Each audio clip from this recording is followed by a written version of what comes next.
First and foremost, let me take this opportunity to congratulate you, Mr. Job Okello, for having accomplished such an undertaking. It's no mean task. From the bottom of my heart, congratulations. It is not easy, and it is not everybody that gets that opportunity. Many people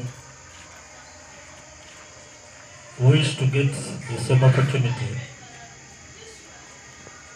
but it is only a few whom God chooses and pushes forward. Therefore, it is very good luck that some people fail to get, and we thank God for that. Indeed, I'm sure that the knowledge you acquired, like you said, is not going to just be utilized back at home in the village or here in Uganda alone, but it has worldwide application. The whole world is still a virgin place for application of knowledge. Even in the developed countries we see, there are still challenges that need human capital to solve, and therefore, the more knowledge one acquires, the more somebody is well accustomed to addressing the challenges that face this world. As a matter of fact, with increasing development, increasing challenges. Development comes with the challenges. You may see people who live in the developed world and admire them, but that development comes, one, at a cost, but it also comes with numerous problems. And such problems require continuous upgrading of knowledge in order to be able to overcome them. Otherwise, without knowledge upgrade, the development normally leaves us just with problems. To give an example, in the past, in order to improve on agricultural productivity, they were using chemicals as pesticides, maybe to spray pests, which pests were a problem in agriculture. But not knowing that through application of pesticides, they were introducing again harmful chemicals into the environment. So what happened, what appeared to be a solution at the time, that you apply chemicals to solve the problem of pests, created another problem of introducing poisons. And now it left that challenge, that how do we now clean the environment that has been poisoned as a result of applying chemicals that were supposed to help us improve on food production. So what I'm trying to say is that what may appear like something invented today will become a problem tomorrow. Another good example is maybe these days it's not so much, people have not seen it much, but while we were still much younger, you see, people used to use asbestos for building, roofing. But with the research and what have you, it came to be realized that again asbestos is a problem. But what appeared to be providing a solution at the time for shelter ultimately became an environmental problem in the future, so that now, even here in Uganda, I heard that one time the government was trying to phase out, especially with schools, that they were trying to phase out asbestos. But like you all know, our Uganda, a good number of schools still have asbestos.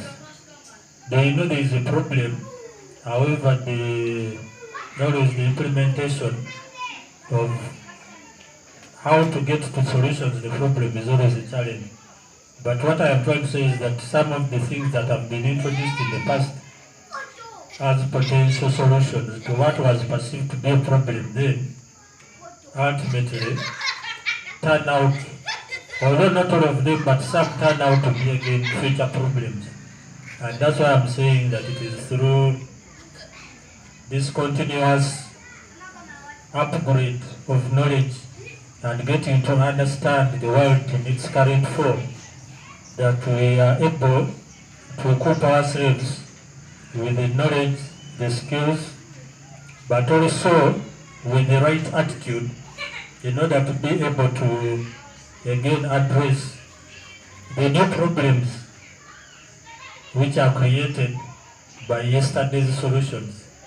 So yesterday's solutions at times are tomorrow's problems. So it is through acquisition of knowledge, and of course knowledge is acquired in different stages. Some of us started from nursery, although those days we are not graduating, but these days we graduate right from nursery. Then you go to primary, you acquire knowledge at that level. You go to secondary, you acquire knowledge at that level. You go to, of course, secondary as the lower and the higher secondary, which is HSC. You acquire knowledge at that level. You go to the university, you acquire knowledge at that level. When you proceed for maybe postgraduate with a master's, there is still knowledge acquired at that level. When you go further, even for those who pursue PhDs, there is knowledge acquired at that level. So what I'm trying to say is that there are different levels at which knowledge is acquired. Some of the knowledge is really general knowledge, like the one you start from at nursery through those stages. That is really general knowledge. Does not help so much in solving future challenges that occur in the world. But once you get to the level of specialization, that is when you now acquire knowledge that helps you to carry out critical thinking and critical analysis of what first of all, you need to understand what is the situation or what is the problem in order to be able to critically think and find the solution to that problem. And it is through acquiring advanced knowledge that we are able to be equipped with that ability. Therefore, the better one is equipped in knowledge, the better one is equipped to be able to tackle the challenges of the world. And once you've acquired that level of knowledge, you can be rest assured that whether it is in America, whether it is in Britain, whether it is in Russia, whether China, once they identify that you have the knowledge they want, and you can be the one to provide the solution to their problem, they will look for you wherever you are.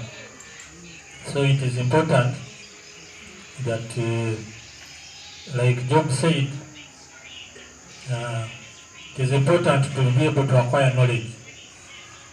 because this knowledge does not have limited application. It has worldwide application. Actually, because most of the knowledge we are acquiring is not because of problems we faced here, but it is problems that maybe some people have faced elsewhere, and we learn out of their own problems or challenges. It equips us with the knowledge to be able to overcome similar situations that happen in the future. There is something called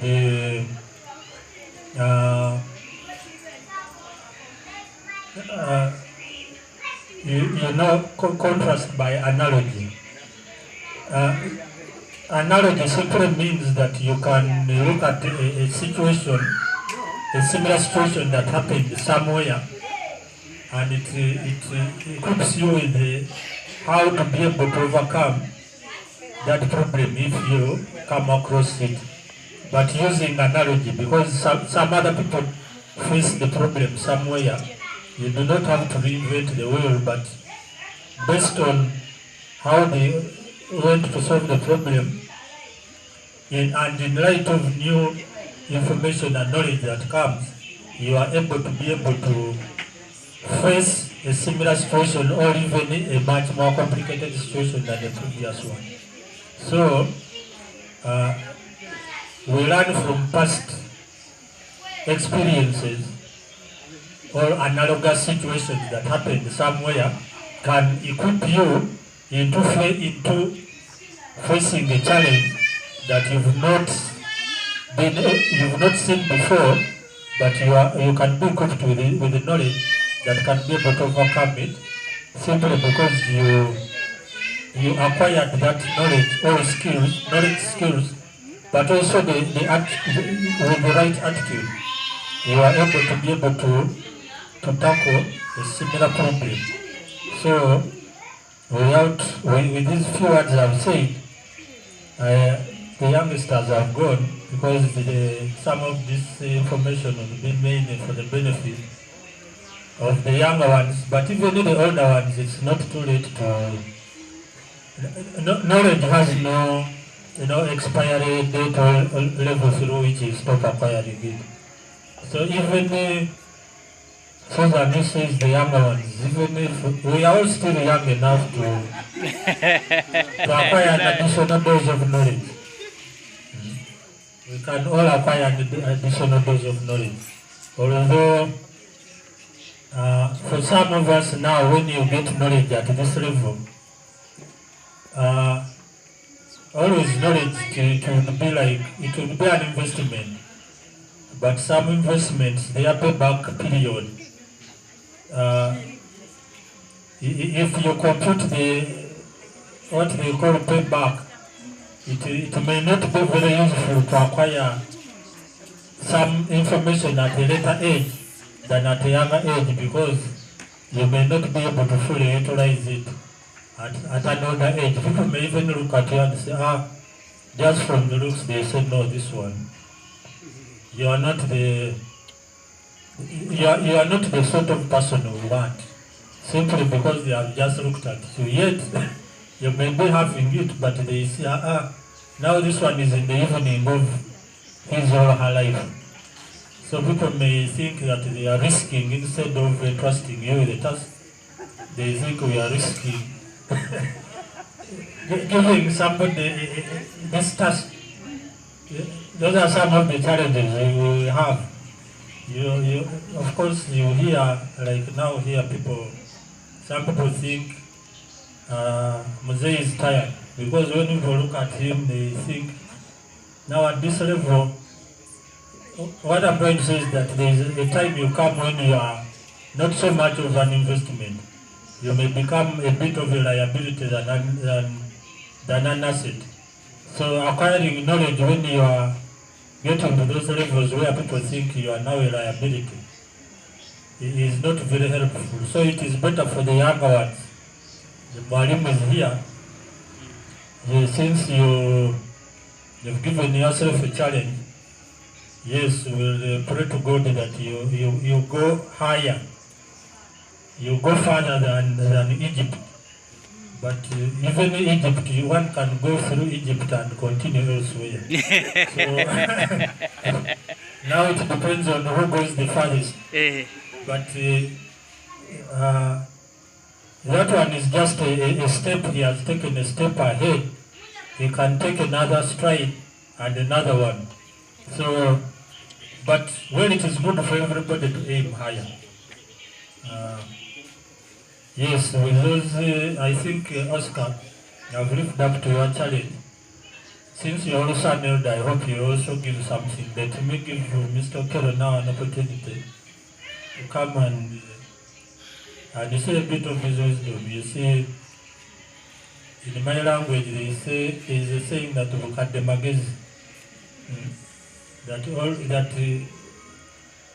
aging is wisdom. Normally, even at times when an old person dies, people say that either a library has, well, maybe not a library has many books, but it, like a repository of knowledge has disappeared, because they know that the knowledge you have, some of it you have read, some of it you have interacted with it, you have acquired through interaction in life. So there is a wealth of knowledge people normally have up to the time they get old. So when you see people with gray hair, at times it is not that some of it may be actually due to problems. Problems can make some people age fast, but normally elders have knowledge. So let us start from the wealth of knowledge from Mr. Okello. Thank you very much.